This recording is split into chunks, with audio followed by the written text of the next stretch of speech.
अस्सलाम वालेकुम व्यूवर्स, कैसे हैं आप सब। उम्मीद करती हूँ कि आप सब ठीक ठाक होंगे। आज की हमारी रेसिपी है 3 इंग्रेडिएंट्स कैरेमल कस्टर्ड पुडिंग, जो कि बनाना नहायत आसान है। तो आपने वीडियो को शुरू से आखिर तक पूरा देखना है, बिल्कुल भी स्किप नहीं करना है। साथ ही आपसे रिक्वेस्ट है कि अगर आप मेरे चैनल पर नए हैं और अभी तक चैनल को सब्सक्राइब नहीं किया है तो मेरे चैनल को सब्सक्राइब ज़रूर करें, मेरी वीडियोज़ को ज़रूर लाइक किया करें और अपने फ्रेंड्स और फैमिली के साथ मेरा चैनल ज़रूर शेयर करें। तो आए रेसिपी स्टार्ट करते हैं। सबसे पहले मैंने एक फ्राइंग पैन लिया जिसमें मैंने 4 टेबल स्पून शुगर ऐड कर दी।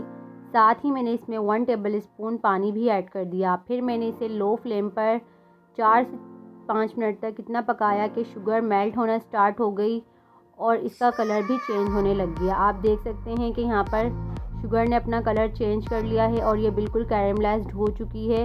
हमने इसको मज़ीद 1 मिनट पकाना है कि बिल्कुल इसके जो चीनी के लम्स होंगे वो भी बिल्कुल ख़त्म हो जाएं और फिर हम इसे एक मोल्ड में शिफ्ट कर देंगे।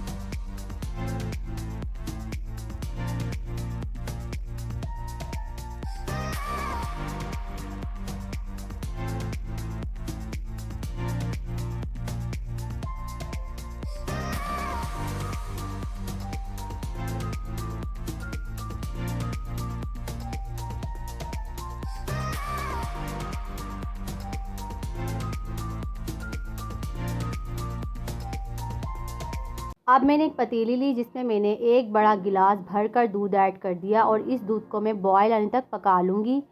साथ ही दूसरी तरफ मैंने एक अलग गिलास में आधा गिलास ठंडा दूध लिया जिसमें मैंने एक कस्टर्ड पाउडर का पैकेट लिया है, किसी भी कंपनी का आप यूज़ कर सकते हैं। इसमें मैंने 2 टेबल स्पून भरकर कस्टर्ड पाउडर ऐड कर दिया। यहाँ पर मेरे पास मैंगो फ्लेवर है, आप अपनी पसंद के मुताबिक कोई भी फ्लेवर इसमें इस्तेमाल कर सकते हैं।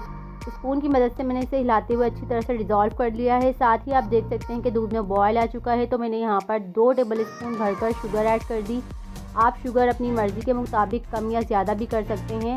इसी के साथ मैंने यहाँ पर मिक्स किया हुआ कस्टर्ड पाउडर भी इसमें ऐड कर दिया है और इस कस्टर्ड पाउडर को ऐड करने के साथ ही मैंने स्पून की मदद से अच्छी तरह से कस्टर्ड को हिलाना भी शुरू कर दिया। तकरीबन मैंने इसे 3 से 4 मिनट तक मीडियम लो फ्लेम पर पकने के लिए छोड़ दिया और साथ ही मैं इसको चम्मच से हिलाती भी गई। तो आप इसकी कंसिस्टेंसी देख सकते हैं कि कितनी थिक हो चुकी है और कस्टर्ड बनकर अच्छी तरह से बिल्कुल तैयार हो चुका है।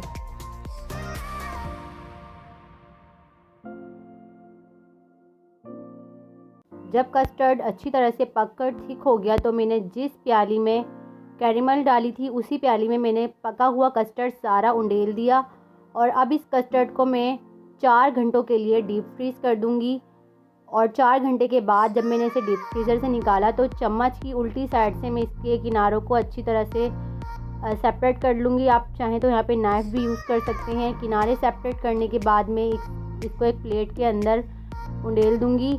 आपने प्लेट को ऊपर से इसके रख के फिर इसको उल्टा करना है ताकि कस्टर्ड आराम से इसमें निकल जाए, यानी कि पूरी पुडिंग इसके अंदर साबुत वापस निकले।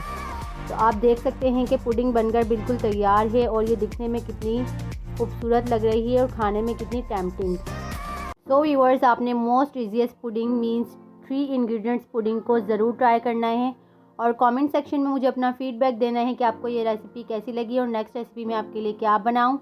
इसी के साथ अगर आप मेरे चैनल पर नए हैं और अभी तक आपने मेरे चैनल को सब्सक्राइब नहीं किया है तो मेरे चैनल को ज़रूर सब्सक्राइब करें, बेल आइकन हिट करें और मेरी वीडियोस को ज़रूर लाइक करें और अपने फ्रेंड्स और फैमिली के साथ मेरा चैनल शेयर करना ना भूलें। अगली वीडियो तक के लिए अल्लाह हाफ़िज़।